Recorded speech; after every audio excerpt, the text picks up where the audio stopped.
Headlines presented by Shri Guru Ram Rai University, Dehradun, first ICAR accredited university of Uttarakhand. जिमधामी पहुंची pavilion ground Dehradun Ahilya स्मृति marathon का एक विरासत एक संकल्प कार्यक्रम में किया प्रतिभाग। जिमधामी ने मैराथन को हरी झंडी दिखाकर किया रवाना। एडीजी वी मुरुगेशन ने केदारनाथ धाम का किया स्थलीय निरीक्षण। केदारनाथ धाम में यात्रा व्यवस्थाओं का लिया जायजा। मंत्रिपरिषद में श्रद्धालुओं को से किया संवाद। अहिल्याबाई होलकर की जयंती पर 4 दिवसीय प्रदर्शनी का आयोजन। बीजेपी मसूरी मंडल ने की प्रदर्शनी का आयोजन। नगर पालिका अध्यक्ष मीरा सकलानी ने किया प्रदर्शनी का उद्घाटन।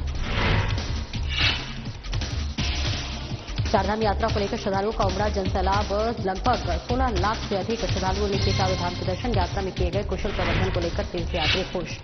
और कोटद्वार में गौ तस्करी के मामले को लेकर बवाल। गौ तस्करों ने तस्कर की मोटरसाइकिल में लगाई आग। सूचना मिलते ही मौके पर पहुंची पुलिस।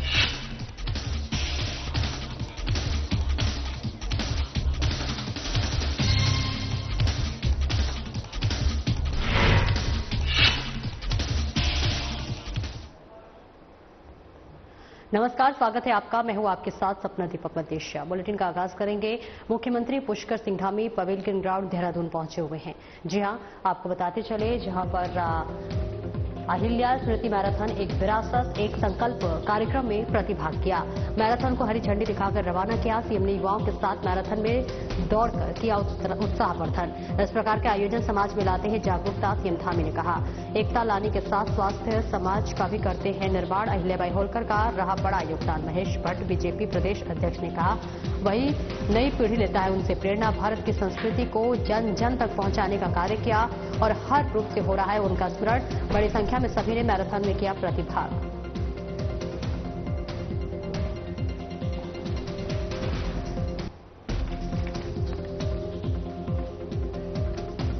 होलकर जी का बहुत बड़ा योगदान है। नई पीढ़ी भी उनसे प्रेरणा ले। वो केवल एक राज्य की रानी नहीं बल्कि भारत की संस्कृति को जन जन तक पहुंचाने वाली थी। आज के समय में उनका स्मरण हर रूप से हो रहा है। 300 वर्षीय जयंती है और 300 वर्षीय जयंती में इस पुण्य आत्मा को समाज के हर वर्ग तक और उसमें खास तौर पर युवा वर्गों के बीच में भी उनकी पहचान और दृष्टि के साथ ये कार्यक्रम आज पूरे स्थान पर हुआ। माननीय मुख्यमंत्री आज कार्यक्रम में आए थे।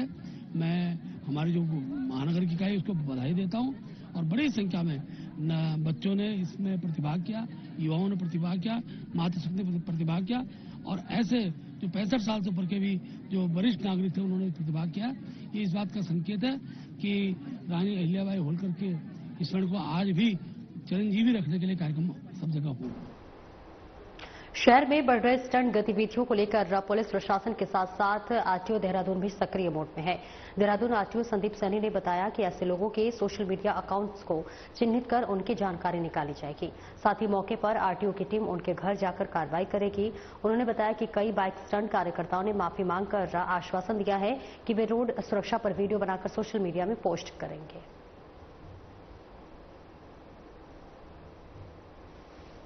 अपनी एक टीम गठित करी है। जो इनके सोशल मीडिया अकाउंट्स हैं, इंस्टाग्राम या फेसबुक, उससे इनको चिन्हित करते हुए इनकी डिटेल निकालेंगे और मौके पे हम कोशिश करें मौके पे ना रोकें, क्योंकि मौके पे कई बार क्या होता है गाड़ी भगाने की कोशिश करते हैं तो एक्सीडेंट का खतरा बन जाता है। तो हम इनके सोशल मीडिया अकाउंट से गाड़ी की डिटेल निकालेंगे और फिर इनके घर पे ही जाके हमारी टीम कार्रवाई करेगी। एक अभी हमने जो बाइक स्टंट वाले थे इनको परसों बुलवाया था और इन्होंने माफी भी मांगी है कि हम उत्तराखंड की रोड्स पे ऐसा नहीं करेंगे और क्योंकि इनके बहुत सारे फॉलोअर्स होते हैं तो उन्होंने ये भी हमसे प्रॉमिस किया है कि हम रोड सेफ्टी के नियमों का आगे वीडियो बनाएंगे और उसको आगे फॉलो करने के लिए लोगों को प्रेरित करेंगे। वक्त हो चला एक छोटे से ब्रेक का, जल्द लौटते हैं।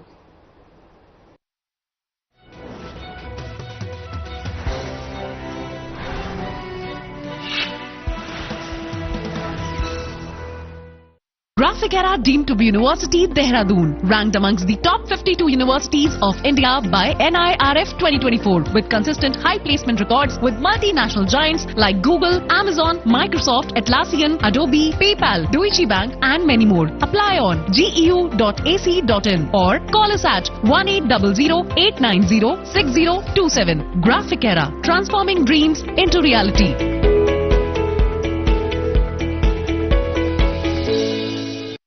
उत्तराखंड सरकार ने पिछले 3 सालों में खाद्य सुरक्षा और उपभोक्ता कल्याण के लिए कई योजनाएं शुरू की हैं।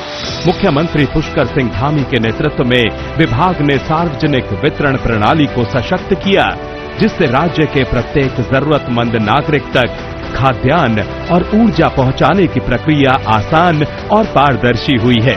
प्रधानमंत्री उज्ज्वला 2.0 के तहत ग्रामीण क्षेत्रों में 5 लाख से अधिक गरीब परिवारों को रसोई गैस कनेक्शन दिए गए, जिससे उन्हें स्वच्छ और सुरक्षित ऊर्जा मिल रही है। मुझे सरकार की तरफ से उज्ज्वला सिलेंडर मुफ्त मिलता है और मैं सरकार की इन योजना से बहुत खुश हूँ।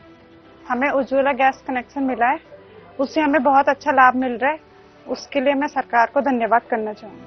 पारदर्शी सार्वजनिक वितरण प्रणाली यानी पीडीएस के अंतर्गत सरकार ने ऑनलाइन पंजीकरण प्रणाली लागू की है, जिससे राशन कार्ड के लाभार्थियों के लिए सुविधा बढ़ी है।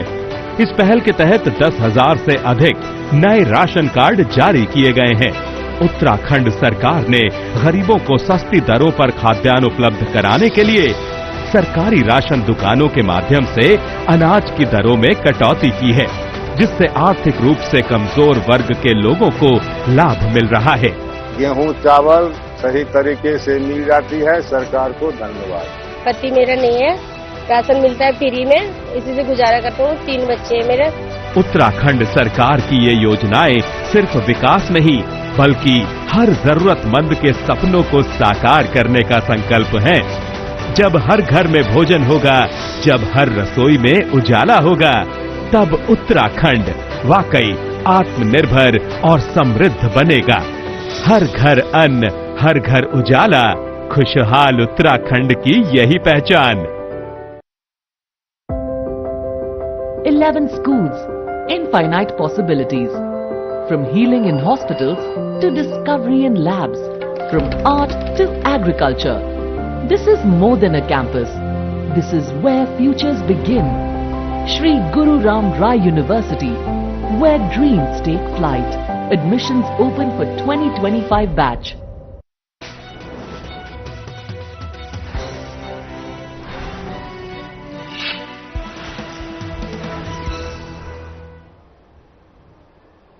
ब्रेक के बाद एक बार फिर से स्वागत है आपका। खबरों में आगे बढ़ेंगे। पुण्य श्लोक अहिल्याबाई होलकर की जयंती के अवसर पर भारतीय जनता पार्टी मसूरी मंडल द्वारा तिलक लाइब्रेरी में 4 दिवसीय प्रदर्शनी का आयोजन किया गया, जिसका उद्घाटन नगर पालिका अध्यक्ष मीरा सकलानी द्वारा किया गया। बड़ी संख्या में मातृशक्ति और स्कूली छात्र छात्राओं द्वारा प्रदर्शनी में भाग लिया गया। 4 दिनों तक चलने वाले इस प्रदर्शनी में विभिन्न कार्यक्रम आयोजित किए जाएंगे, जिसको लेकर बीजेपी मसूरी मंडल अध्यक्ष रजत अग्रवाल द्वारा जानकारी दी गई। इस अवसर पर अहिल्याबाई होलकर की जीवनी के बारे में विस्तृत रूप से बताया गया और किस प्रकार से उन्होंने न्याय और प्रजा के साथ संवाद स्थापित कर इतिहास के पन्नों में स्वर्णिम अक्षरों में अपना नाम अंकित किया है, इसकी भी जानकारी दी गई। उत्तराखंड में मसूरी ने ये पहला कार्यक्रम आयोजित किया जा रहा है। नगर पालिका अध्यक्ष मीरा सकलानी ने कहा कि भारतीय जनता पार्टी द्वारा समय समय पर कार्यक्रम आयोजित किए जाते हैं। अहिल्याबाई होलकर महिला सशक्तिकरण के साथ ही कुशल शासक और कुशल प्रशासक के साथ ही समाज सुधारक भी रही हैं। आज समाज को उनके जीवन से प्रेरणा लेने की आवश्यकता है। भारतीय जनता पार्टी मसूरी मंडल के अध्यक्ष रजत अग्रवाल ने कहा कि अहिल्याबाई होलकर का जीवन संघर्षों से भरा रहा है और उनके जीवन परिचय पर एक प्रदर्शनी का आयोजन किया जा रहा है, जिन्होंने कहा कि 30 साल से अधिक मराठा साम्राज्य पर राज करने वाली अहिल्याबाई होलकर महिला सशक्तिकरण और कुशल प्रशासक के रूप में जानी जाती हैं।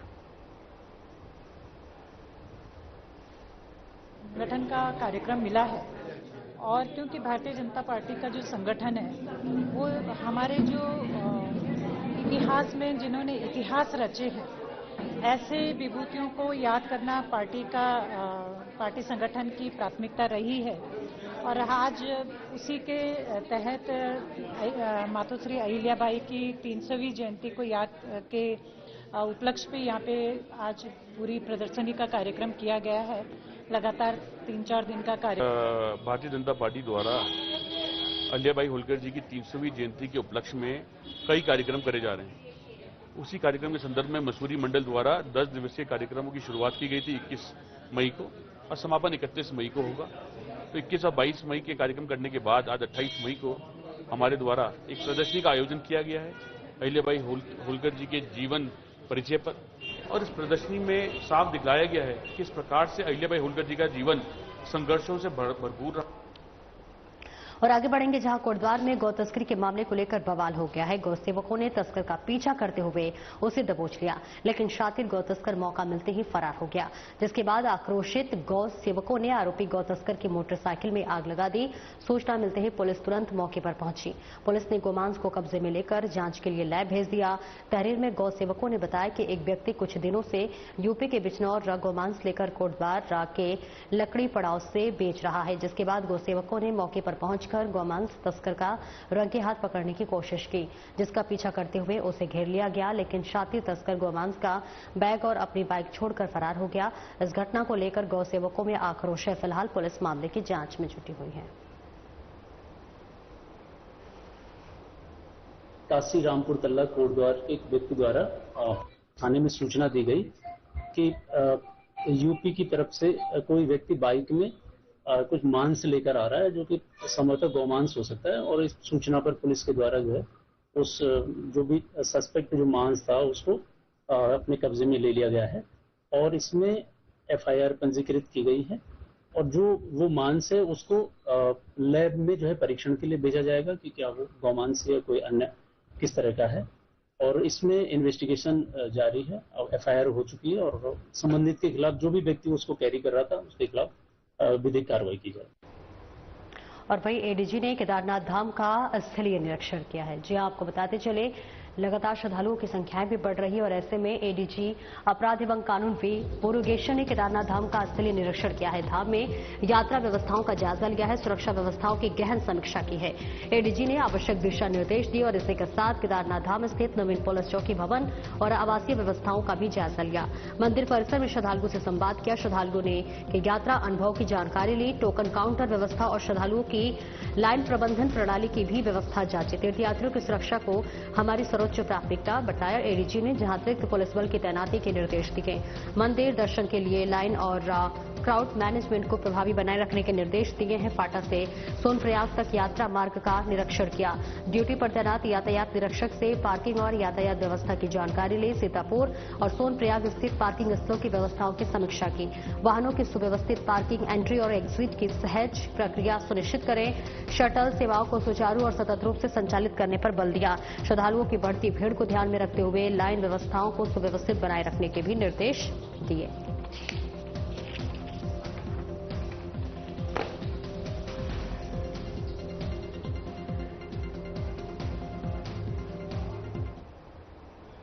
एक छोटे से ब्रेक के लिए रुक रहे हैं, जल्द लौटते हैं।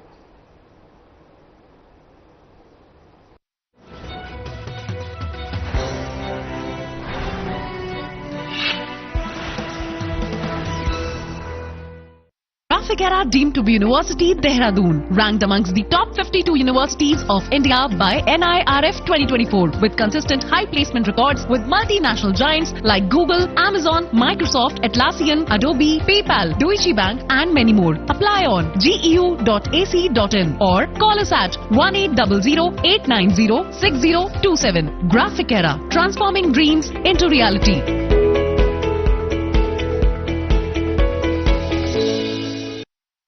उत्तराखंड अपनी हरी भरी वादियों और प्राकृतिक सुंदरता के लिए प्रसिद्ध है। राज्य सरकार ने इस धरोहर को बचाने के लिए कई अभिनव योजनाएं शुरू की हैं। महिला नर्सरी योजना के माध्यम से महिलाओं को सशक्त किया गया है। हमारा स्कूल हमारा वृक्ष के तहत बच्चों में पर्यावरण के प्रति जागरूकता फैलाई जा रही है।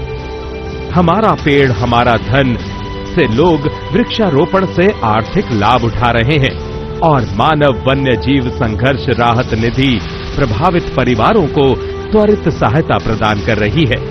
उत्तराखंड में महिला नर्सरी योजना के तहत महिलाएं न केवल पौधारोपण कर रही हैं, बल्कि इसे अपना रोजगार भी बना रही हैं। हमारा स्कूल हमारा वृक्ष कार्यक्रम के तहत उत्तराखंड के बच्चे पर्यावरण के महत्व को समझ रहे हैं और हरियाली का संदेश फैला रहे हैं। हमारा विद्यालय हमारा वृक्ष, ये जो योजना चलाई जा रही है ये बहुत ही महत्वाकांक्षी है, जिसमें कि छात्राओं को ये बताया जाता है, छात्र छात्राओं को, कि कैसे पेड़ों को लगाकर हम इस पृथ्वी को बचा सकते हैं, अपने आप को संरक्षित और सुरक्षित भी रख सकते हैं। हमारा पेड़ हमारा धन कार्यक्रम के तहत लोग पेड़ लगाकर न केवल पर्यावरण की रक्षा कर रहे हैं, बल्कि आर्थिक रूप से भी सशक्त हो रहे हैं। मानव वन्य जीव संघर्ष से प्रभावित परिवारों को राज्य सरकार ने त्वरित सहायता प्रदान की, ताकि वे अपनी जिंदगी फिर से संवार सकें। उत्तराखंड सरकार की ये योजनाएं न केवल पर्यावरण को बचाने का काम कर रही हैं, बल्कि समुदायों को भी सशक्त बना रही हैं। संरक्षण से सशक्तिकरण तक उत्तराखंड की हरी भरी दिशा। उत्तराखंड सरकार हरियाली, समृद्धि और सुरक्षा की राह पर आगे। 11 schools, infinite possibilities. From healing in hospitals to discovery in labs, from art to agriculture. This is more than a campus. This is where futures begin. Shri Guru Ram Rai University, where dreams take flight. Admissions open for 2025 batch.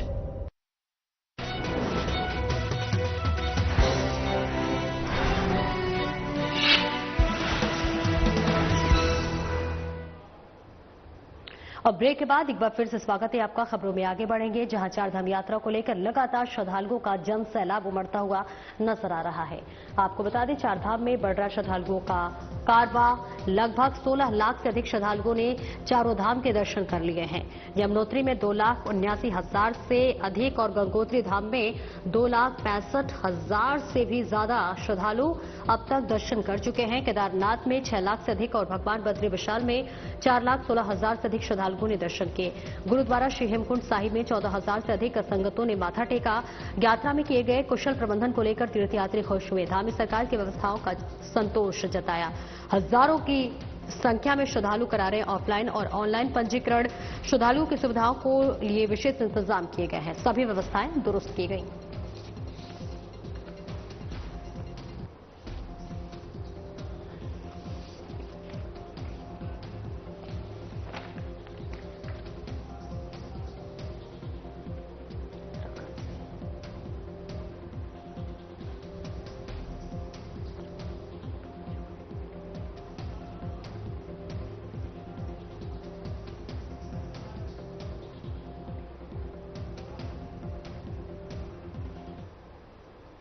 और इस खबर पर ज्यादा जानकारी के लिए उत्तराखंड से हमारे ब्यूरो चीफ कमल शर्मा हमारे साथ जुड़ रहे हैं और ऋषिकेश से हमारे संवाददाता दीपक नारंग हमारे साथ जुड़ रहे हैं। कमल, सबसे पहले आपके पास आना चाहूंगे। देखिए, लगातार श्रद्धालुओं का जन सैलाब उमड़ता हुआ नजर आ रहा है और अब तक 16 लाख से ज्यादा श्रद्धालु दर्शन कर चुके हैं। अभी क्या तस्वीर है, कितना उत्साह श्रद्धालुओं में देखने को मिल रहा है? सपना कहें तो अब पूरे भारतवर्ष की बात करें तो लगभग बच्चों के स्कूलों की छुट्टियां पड़ चुकी हैं और जैसे जैसे हम देख रहे हैं कि अब छुट्टियां पड़ी हैं तो कहीं ना कहीं अब जो श्रद्धालु हैं उनकी संख्या जो है लगातार बढ़ती जा रही है। और बीच में तो अगर हम कहें, पहले जब भारत पाकिस्तान के बीच में काफी तनाव चल रहा था तो काफी जो श्रद्धालु थे और जो उनकी बुकिंग हुई थी काफी रद्द भी हुई है, लोग नहीं आ पाए। लेकिन अब फिर अगर कहें तो पिछले 5 हफ्ते 10 दिन से कहीं ना कहीं श्रद्धालु की संख्या पहले से ज्यादा हुई है और श्रद्धालु लगातार अब 5 धाम में आ रहे हैं। 5 धाम गुरुद्वारा हेमकुंड साहिब भी कहें तो उनके कपाट भी 25 मई को यहाँ पर खुल गया है। वहां भी हम प्रतिदिन कहें तो लगभग 4 से 5 हजार की संख्या में वहां पर संगतें पहुंच रही हैं। सबसे ज्यादा अगर कहें तो पूरी 15 हजार से ऊपर की हाइट में गुरुद्वारा हेमकुंड साहिब की यात्रा होती है और बर्फ सब कहें तो सबसे ज्यादा भी इस टाइम गुरुद्वारा हेमकुंड साहिब में है और जो पैदल मार्ग है काफी बर्फ वहां पर दिखाई दे रही है।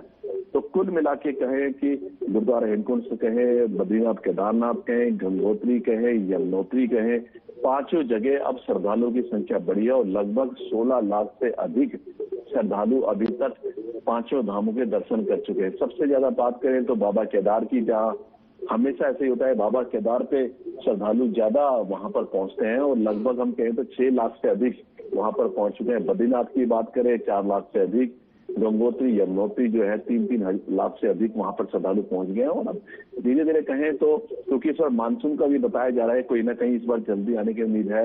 और बीच में भी हम उत्तराखंड में देख रहे हैं लगातार कहीं ना कहीं मौसम लगातार परिवर्तन ले रहा है और यही बात कही जा रही है कि जब भी आप यात्रा पे आए, कहीं पर भी आए, मौसम की जानकारी ले, और मौसम अगर खराब हो तो ऐसी जगह जरूर सुरक्षित रहे जहां आपको सारी सुविधाएं मिल सके। तो उसको लेकर अब लगातार अपडेट भी चल रही है, और धीरे धीरे कहें तो अब यात्रियों की, श्रद्धालुओं की संख्या भी लगातार पांचों धाम में बढ़ती हुई नजर आ रही है। बिल्कुल, हम देख पा रहे हैं कमल, देखिए कोविड-19 ने एक बार फिर से पैर पसारना शुरू कर दिया। हालांकि स्वास्थ्य विभाग और सरकार दोनों की तरफ से ये कहा जा रहा है कि इस बार घबराने की जरूरत नहीं है, बस थोड़ी सी सतर्कता बरतने की जरूरत है। तो ऐसे में श्रद्धालु की क्या कुछ प्रतिक्रियाएं सामने आ रही है, तो वही दूसरी तरफ प्रशासन की तरफ से क्या कोई जागरूकता संदेश श्रद्धालुओं के लिए दिया जा रहा है? हाँ, बिल्कुल सही है। कोरोना की अगर बात करें तो 2021 में ऐसा भयानक कोरोना आया था, और उसके बाद बताया भी जा रहा था कि जब ये कोरोना कहीं ना कहीं समाप्ति की हो रहा होगा तो 2020 में कई इसके नए वेरिएंट आते रहेंगे जो इतने पावरफुल नहीं होंगे, पर थोड़ा बचना होगा, और जो गंभीर बीमारियों से हैं उनके लिए थोड़ा सा परेशानी हो सकती है। पर घबराने की जरूरत नहीं है, घबराना तो उस टाइम भी नहीं था, सावधानी की जरूरत थी। अब वो चीजें नहीं है, क्योंकि अगर हम कहें कि सबको वैक्सीन भी लग चुकी है, भले ही लोग कह रहे हैं कि वैक्सीन से लोगों को नुकसान भी हुआ है कईयों को, लेकिन कहीं ना कहीं वो असरदार भी साबित हुई है। तो ऐसी बात नहीं है, घबराना नहीं है। पर ऐसा कोई यहाँ पर कोरोना को लेकर कोई बड़ा ऐसा कोई केसेज नहीं है, कोई ऐसी चीजें हैं भी तो मामूली से केसेज हैं, गाली खा जुकाम है, वैसे कोई कोरोना वाली मामले की ऐसे कोई घबराने वाली बात नहीं है। पर यह है कि जितना हो सके जो बुजुर्ग लोग हैं और चाहे जो गंभीर बीमारी से ग्रसित हो, उनका थोड़ा सावधानी बरतने की जरूरत है, लेकिन घबराने की बिल्कुल भी कोई जरूरत नहीं है। बिल्कुल, दीपक भी हमारे साथ बने हुए हैं। दीपक, देखिए लगातार श्रद्धालुओं का जो संख्या है वो बढ़ता हुआ नजर आ रहा है, और ऐसे में अगर बात करते हैं तो देखिए कहीं ना कहीं अभी कमल ने भी बताया कि कोविड की तरफ से हालांकि लगातार जागरूकता संदेश भी फैलाया जा रहा है, तो और ऑफलाइन पंजीकरण, ऑनलाइन पंजीकरण की भी देखिए लगातार संख्या बढ़ रही है। तो अब तक क्या कुछ तस्वीरें हैं, श्रद्धालुओं की संख्या और कितनी बढ़ सकती है, क्या विशेष इंतजाम किए जा रहे हैं? बहुत अच्छा सवाल आपने किया है। मैं बता दूं, ऋषिकेश जो है चारधाम यात्रा का प्रवेश द्वार है, और सबसे पहले जो भी तीर्थ यात्री श्रद्धालु आते हैं वो ऋषिकेश में ही यहाँ पर पहुंचते हैं और यहीं से अपनी यात्रा का शुभारंभ करते हैं। यात्रा पंजीकरण कार्यालय और यात्रा ट्रांजिट कैंप जो है वो ऋषिकेश में ही है। तो सबसे ज्यादा फोकस जो है वो तीर्थ यात्रियों को, श्रद्धालुओं को ऋषिकेश में ही रहता है। अगर हम बात करें ऑफलाइन पंजीकरण की, तो यहाँ पर इस समय पर ऑफलाइन पंजीकरण की संख्या में जो है 3 गुना ज्यादा इजाफा हो चुका है। अभी एक हफ्ते पहले तक जो संख्या 2,500 से 3,000 श्रद्धालुओं के प्रतिदिन पंजीकरण कराने की चल रही थी, वो संख्या बढ़कर के अब 12 से 14,000 जो है यहाँ पर पहुंच रही है। अभी परसों तक जो है यहाँ पे 9 से 10,000 था। अभी ताजा आंकड़ा आया है कि ये संख्या में 10 से 12,000 का होने लगा है। तो प्रतिदिन जिस हिसाब से ऑफलाइन पंजीकरण की संख्या बढ़ रही है, उस हिसाब से अंदाजा इस बात का लगाया जा रहा है कि पिछले वर्ष जो चारधाम यात्रा संचालित हुई थी उसमें जो श्रद्धालु आए थे और लगभग उसके आंकड़ा अभी तक यहाँ पे लगभग छूने को यहाँ पे तैयार हो गया, क्योंकि सरकार ये कह रही थी कि पिछले वर्ष से अधिक श्रद्धालु इस बार यात्रा पर यहाँ पर आएंगे। लेकिन जिस प्रकार से भारत और पाक के बीच में तनाव हुआ तो उसको लेकर थोड़ा संशय था। लेकिन जब स्कूलों की छुट्टियां पड़ी हैं तो उस छुट्टियों के बाद जो यहाँ पे नजारा है वो बहुत ही चौंकाने वाला है, क्योंकि उम्मीद से ज्यादा श्रद्धालु अब यहाँ पर आ रहे हैं। यहाँ पे श्रद्धालुओं की सुविधा के सारे इंतजाम किए गए हैं यात्रा पंजीकरण कार्यालय में, चाहे उनको व्यवस्थित बैठाना हो, भोजन की व्यवस्था हो, उनके आराम की, विश्राम की, रहने की सारी व्यवस्था यहाँ प्रशासन ने की है। सबसे बड़ी बात यह है कि यहाँ पे ट्रांजिट कैंप के अंदर जो है एक मेडिकल जो सुविधा है वो सबसे बड़ी यहाँ पर दी गई है। यहाँ पे 6 बेड की मरीजों को जो गंभीर है उनके लिए भी व्यवस्था यहाँ पर है कि उनको इलाज मिल सके। इसके अलावा स्क्रीनिंग की व्यवस्था यहाँ पर है कि जो भी श्रद्धालु आ रहे हैं उनकी स्क्रीनिंग जरूर हो। उसके अलावा जो पहाड़ पर जो जाते हैं उनको जो सुविधाएं मिलनी चाहिए, पहाड़ में अगर किसी की दवाई चल रही है अगर बीमारी की वजह से, तो पहाड़ पे जाते हुए उन्हें क्या क्या एहतियात बरतनी चाहिए। तो मेडिकल की टीम जो है वो इसमें सबसे बड़ी जागरूकता फैला रही है। बात अगर हम कोविड को लेकर के करें तो कोविड को लेकर के यहाँ पे अभी तक ऐसा कोई पैनिक मामला नहीं है, ना तो ऋषिकेश या पूरे उत्तराखंड में भी नहीं है। हालांकि ऋषिकेश के अंदर 2 मामले सामने आए थे, लेकिन उनकी ट्रैवल हिस्ट्री थी तो उनका इलाज एम्स में चल रहा है और अभी पता चला है कि उनकी स्थिति भी नॉर्मल हो चुकी है। तो कोविड को लेकर के यहाँ ऐसा कोई डर नहीं है कि जिसकी वजह से यात्रा पे कोई प्रभाव पड़े। बाकी मुख्यमंत्री जो है उन्होंने यहाँ पे जो है पूरी अच्छी तरीके से यहाँ पे अधिकारियों को कहा हुआ है कि किसी भी प्रकार से चारधाम यात्रा में बाधा नहीं आनी चाहिए। जो भी व्यवस्थाएं कर सकते हैं अधिकारी वो जरूर करें, चाहे इसके लिए बजट कितना भी लगे, बजट का रोना बिल्कुल नहीं रोया जाएगा। तो मुख्यमंत्री का देश दुनिया से आने वाले श्रद्धालुओं को साफ संदेश है कि आप यहाँ पर आए, आपको यहाँ पे सुरक्षा और व्यवस्था दोनों चारधाम यात्रा पर मिलेगी, किसी भी प्रकार की दिक्कत नहीं होगी। तो इन सब चीजों को देख करके अगर गौर किया जाए तो अभी ये माना जा रहा है कि जो चारधाम यात्रा संचालित करने वाली जो रोटेशन व्यवस्था है उनकी जो 9 कंपनियां हैं और वो जो बसों को यहाँ से रवाना कर रहे हैं वो इस समय काफी खुश है, क्योंकि बीच में वो निराश दिखाई दे रहे थे क्योंकि यात्रा कम थी। लेकिन इस बार अब जो यात्रा चल रही है उसको लेकर के उनके चेहरे पर रौनक है। लेकिन अभी जैसे कमल सर ने बताया कि इस बार मानसून तो जल्दी आने की संभावना है, तो उसको देखते हुए थोड़ा सा उनके अंदर ये है कि अगर मानसून जल्दी आता है, बरसात जल्दी आती है, तो यात्रा में कहीं ना कहीं अवरुद्ध पैदा हो जाता है। इसलिए ज्यादा से ज्यादा श्रद्धालु समय पर आए और यहाँ पे दर्शन करें, ऐसे उनके मन में एक इच्छा भी है। तो देश दुनिया के लिए सरकार की तरफ से यही मैसेज है कि वो उत्तराखंड खुले मन से आए, सुरक्षित और व्यवस्थित यहाँ पे यात्रा पाएं। सपना। बिल्कुल, बहुत बहुत शुक्रिया दीपक इस महत्वपूर्ण जानकारी के लिए, और कमल आपका भी बहुत बहुत शुक्रिया महत्वपूर्ण जानकारी के लिए। और फिलहाल मेरे साथ इस बुलेटिन में इतना ही। नमस्कार।